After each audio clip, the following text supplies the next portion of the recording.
हल छठ की पूजा है। तो ये देखिए पूजा इस तरह से की जाती है। कैलेंडर आता है, इसमें सब बने होते हैं। माता बनी होती, गणेश जी हैं और ये लक्ष्मी माता हैं। तो ये व्रत इस तरह से चुकड़िया भरी जाती है। हमारे यहाँ पे गणेश चौथ भी होती है, तो इसमें भी ये गाय बनी है, ये बाघ बना इधर, ये गाय के बच्चे हैं। तो ये पूजा होती है इस तरह से गणेश भगवान की। और हर छठ की पूजा है, व्रत कथा सब सुने। और इसकी भी पूजा होती है, इस पेड़ की भी पूजा होती है। ये इसी के पत्ते में ये खाया जाता है, ये दही और महुआ। तो कलश भी रखा जाता है, खीरा चढ़ता है, नींबू चढ़ती है। ये इस तरह से पूजा होती है। ये 6 बौरी होती हैं, इसमें चुकड़ियों में भरी जाती हैं। दूध, दही, मेवा सब रखा जाता है। तो हर छठ माता की जय। कहानी सुनाते हैं हर छठ माता की, तो सुनिए। हल ही था। किसान के लिए हल और बैल बहुत महत्वपूर्ण होते हैं, इसलिए वे बलराम जयंती के दिन व्रत रखकर हल, बैल और हलधर बलराम की पूजा करते हैं। जो महिलाएं हल छठ अर्थात हल षष्ठी का व्रत रखती हैं, वे इस दिन हल से जुटी हुई सामग्री अर्थात अनाज नहीं खा सकती और न ही गाय का दूध अथवा घी खा सकती हैं। उस दिन उन्हें केवल वृक्ष पर लगे खाद्य पदार्थ खाने की अनुमति होती है। तो आज मैं आपको हल छठ की बड़ी ही दुर्लभ कथा सुनाने जा रही हूँ।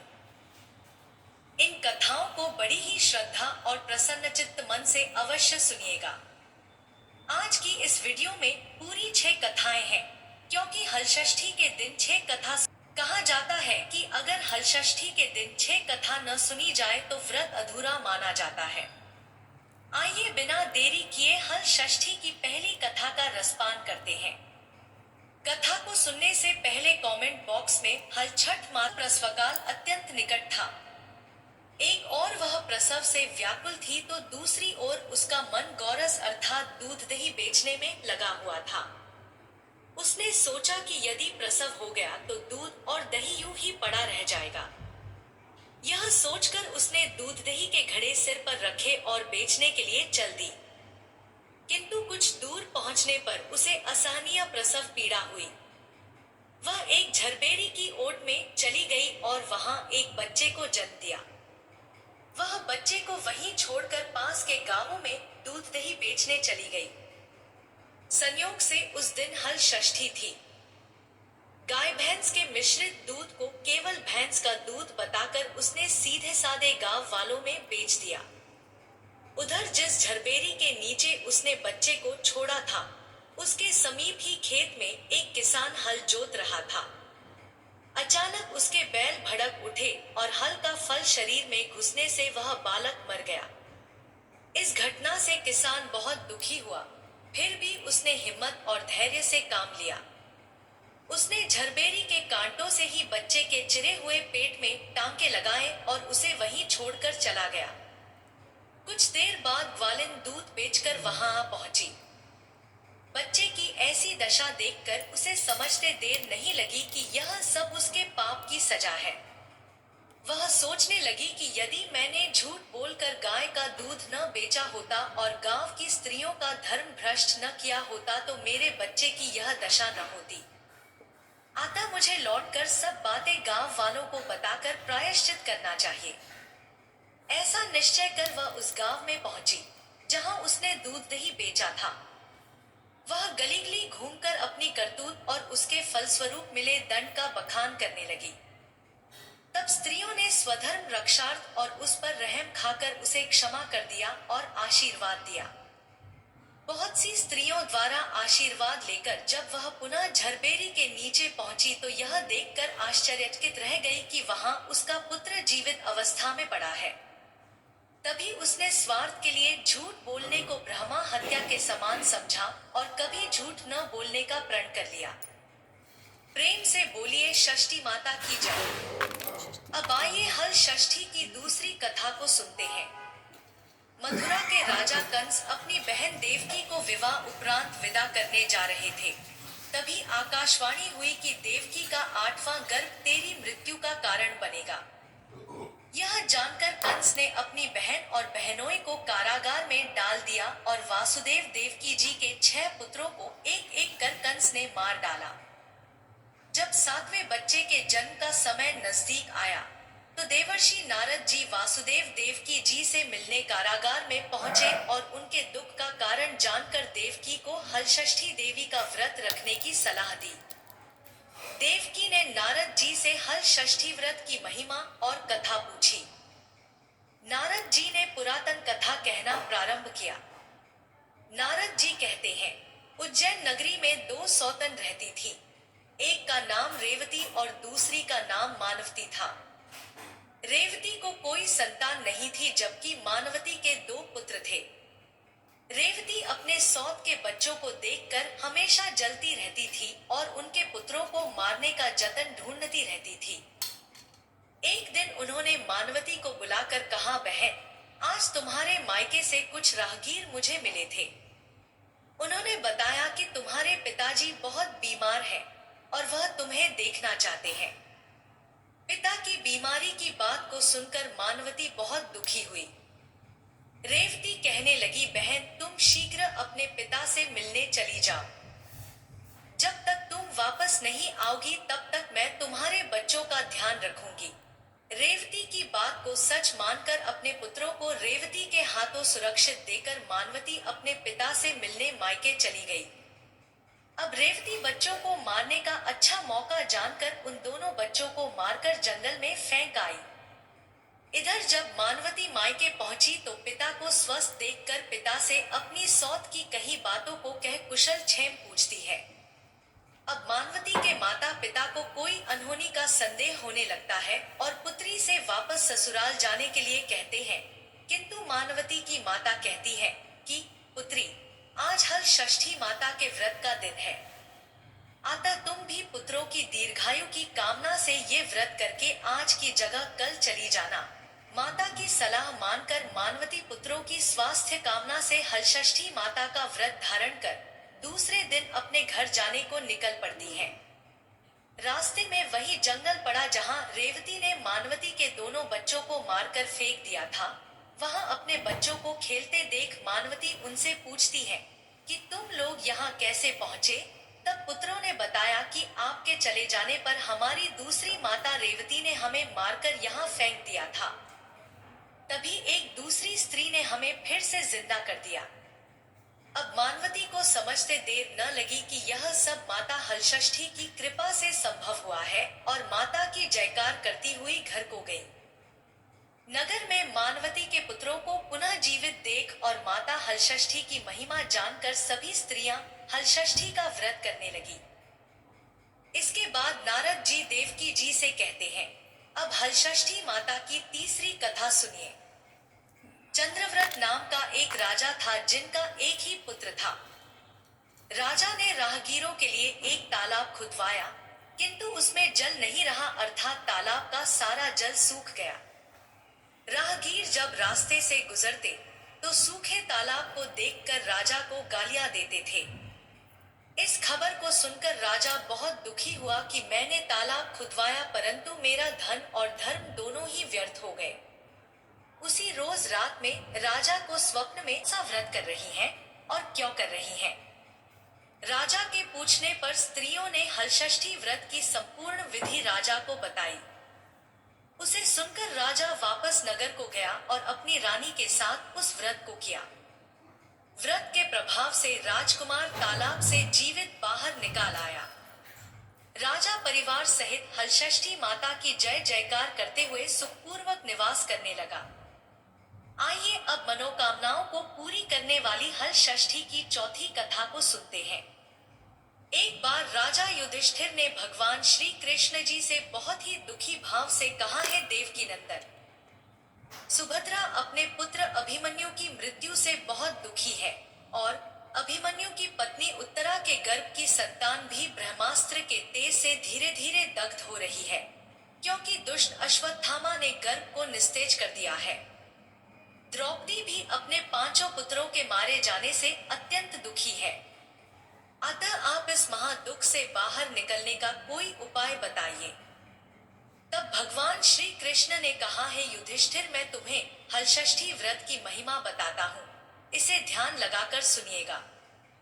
यह व्रत भाद्रपद के कृष्ण पक्ष की षष्ठी पर भगवान शिव, देवी पार्वती, भगवान गणेश और स्वामी कार्तिकेय की विधि विधान से पूजन करने से पुत्र पौत्र की अल्प आयु और दुख से मुक्ति प्रदान करता है। भगवान श्री कृष्ण जी ने राजा युधिष्ठिर को इस व्रत की कथा सुनाई। श्री कृष्ण जी कहते हैं, पूर्व काल में सुभद्र नाम का राजा था जिनकी रानी का नाम सुवर्णा था। राजा रानी को एक हस्ती नामक पुत्र था। एक बार राजकुमार हस्ती धाय माँ के साथ गंगा स्नान करने गया। बाल स्वभाववश हस्ती जल में खेलने लगा। तभी एक मगरमच्छ ने उसे अंदर खींच लिया। इसकी सूचना धाय माँ ने जाकर रानी सुवर्णा को सुनाया। इस पर रानी ने क्रोध में आकर धाय माँ के पुत्र को धधकती हुई आग में डाल दिया। पुत्र शोक से व्याकुल धाय माँ निर्जन वन में चली गई और वन में एक सुनसान मंदिर के पास रहने लगी। वन में सूखा महुआ आदि जो भी मिलता धाय माँ उसे खाती और मंदिर में विराजित भगवान शिव, देवी पार्वती, भगवान गणेश और स्वामी कार्तिकेय का पूजन कर दिन बिताने लगी। इधर नगर में एक अद्भुत घटना घटी। धाय माँ का पुत्र आग की भट्ठी से जीवित निकल आया और खेलने लगा। यह खबर पूरे नगर में फैलते हुए राजा और रानी के पास तक पहुंची, तो उन्होंने इस घटना के विषय में पुरोहितों से पूछा। तभी सौभाग्य से वहां दुर्वासा ऋषि पहुंचे। राजा रानी ने ऋषि का पूजन कर धाय माँ के पुत्र के जीवित होने का कारण पूछा तो दुर्वासा ऋषि ने कहा, हे राजन, आपके डर से धाय माँ जंगल में एकांत में व्रत करती थी। यह सब इस व्रत का प्रभाव है। अब राजा रानी सभी नगरवासियों के साथ दुर्वासा जी की अगुवाई में उस जंगल में धाय माँ के पास पहुंचे और व्रत के विषय में अधिक जानकारी ली। तब धाय माँ ने कहा, महाराज, मैं पुत्र शोक से दुखी होकर यहाँ रहने लगी और यहाँ व्रत ग्रहण कर भगवान शिव, पार्वती, गणेश जी और स्वामी कार्तिकेय का पूजन कर सूखा महुआ आदि खाकर जीवित रहती थी। कल रात को मुझे स्वप्न में भगवान शिव जी के दर्शन हुए थे और उन्होंने कहा कि तुम्हारा पुत्र जीवित हो जाएगा। अब रानी ने धाय माँ से हल छठ व्रत की पूजा विधि को पूछा, तो दुर्वासा जी ने हल छठ व्रत की संपूर्ण पूजा विधि बताया। राजा रानी ने हल छठ व्रत की महिमा जानकर व्रत किया। व्रत के प्रभाव से राजपुत्र हस्ती मगरमच्छ के चंगुल से छूटकर खेलते हुए नगर में वापस आ गया। अपने पुत्र को पाकर राजा रानी बहुत प्रसन्न हुए और धाय माँ भी अपने पुत्र के साथ पुनः खुशी से निवास करने लगी। वही बालक हस्ती आगे चलकर परम प्रतापी हुआ और अपने नाम से हस्तिनापुर को बसाया।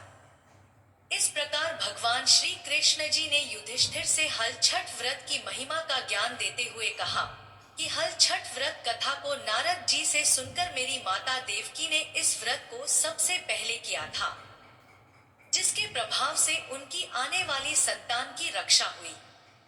अब भगवान श्री कृष्ण से सुनकर युधिष्ठिर ने इस व्रत को उत्तरा द्वारा करवाया। व्रत के प्रभाव से उत्तरा का अश्वत्थामा द्वारा नष्ट हुआ गर्भ पुनः जीवित हो गया तथा प्रसव के पश्चात बालक का जन्म हुआ, जो कालांतर में राजा परीक्षित के नाम से प्रसिद्ध हुआ। बोलिए श्री कृष्ण भगवान की जय। बोलिए श्री बलराम जी की जय। इसके बाद नारद जी देवकी से हल षष्ठी व्रत की 5वीं कथा कहना प्रारंभ करते हैं। एक नगर में 2 स्त्रियां रहती थी।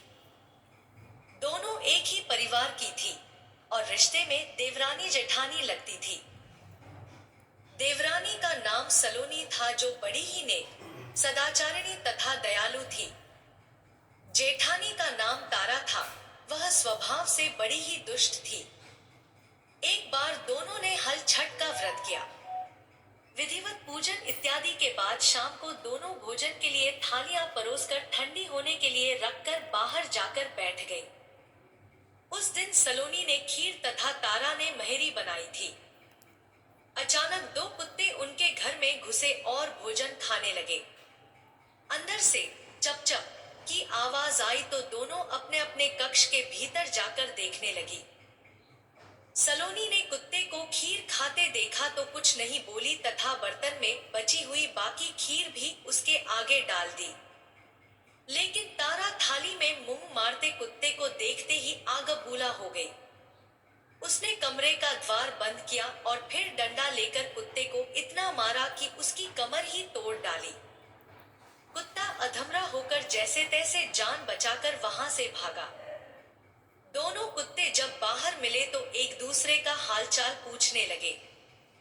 जो कुत्ता सलोनी के कक्ष में गया था वह बोला, मैं जिसके कक्ष में गया था वह स्त्री तो बड़ी भली है।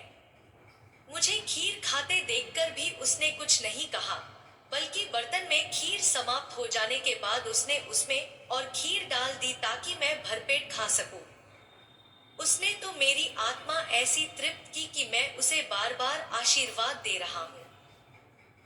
मेरी तो ईश्वर से यही कामना है कि मरने के बाद मैं उसी का पुत्र बनूं और जीवन भर उसकी सेवा करके इस ऋण को चुकाता रहूं। जिस प्रकार उसने मेरी आत्मा को तृप्त किया है, उसी प्रकार मैं उसकी आत्मा को तृप्त और प्रसन्न करता रहूं। अब तुम बताओ तुम्हारे साथ क्या बीती? लगता है तुम्हारी तो वहां खूब पिटाई हुई है। दूसरा कुत्ता बड़े ही दुखी स्वर में बोला, तुम्हारा अनुमान ठीक ही है भाई। आज से पहले मेरी ऐसी दुर्गति कभी नहीं हुई थी। पहले तो थाली में मुंह मारते ही सारा जबड़ा हिल गया। फिर भी भूख से परेशान होकर मैंने 2-4 कौर सटके ही थे कि वह दुष्ट स्त्री आ गई और कमरा बंद करके डंडे से उसने मुझे इतना मारा कि मेरी कमर ही तोड़ डाली। मैं तो ईश्वर से यही निवेदन करता हूँ कि अगले जन्म में मैं उसका पुत्र बनकर उससे बदला चुकाऊं। जैसे उसने मार मार कर मेरी कमर तोड़ी है, वैसे ही भीतरी मार से मैं भी उसका हृदय और कमर तोड़ डालूं।